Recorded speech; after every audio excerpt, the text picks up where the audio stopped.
I just tell every young actor, be tenacious. And if they don't hire you, it's their problem. It's their mistake. I remember a time when, and I remember a time when I had to be very unpredictable. And it was a movie while I was doing Cagney and Lacey. And the director, the writer said to me, he says, we want you for this part of a rapist in this movie.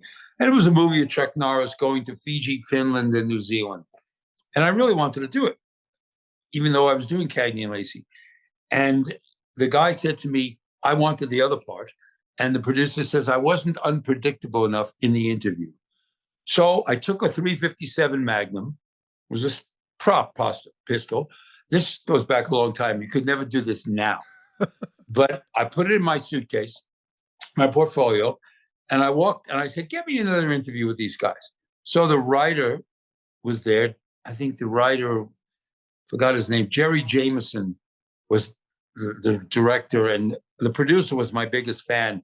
And then there was the writer, there was someone else. Anyway, so I didn't know when I was going to pull this gun, but I really wanted the other part. So my biggest fan was the producer, and he says, we want you to play the part of this rapist like you did in Karate Kid.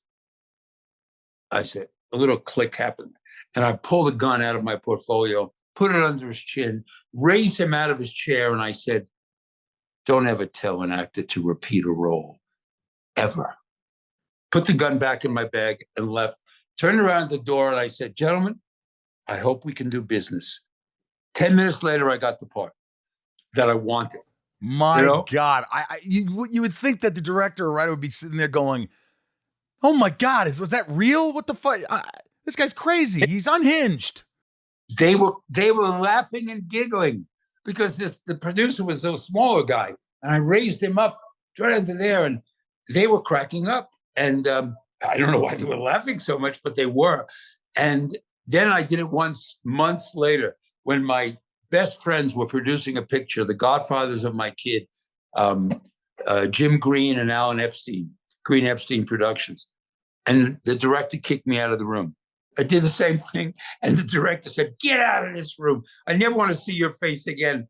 And he was a big macho guy, belt buckles, cowboy boots. And I've never done that again. Were you always a tough guy? Did you grow up in a tough side of town? Did you have to kind of have thick skin and just did you fight a lot when you were younger? I didn't fight a lot, but I held my own. I grew up in Brooklyn in Crown Heights, and it was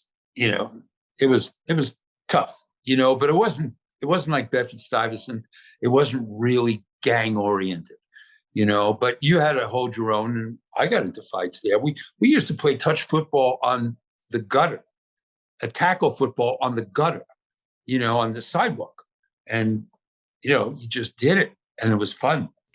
Wow. But I was never really a fighter. I held my own. I fought a lot, but I didn't pride myself on being a tough guy at all. I really enjoyed the arts. I enjoyed movies. I used to, make sure I saw everything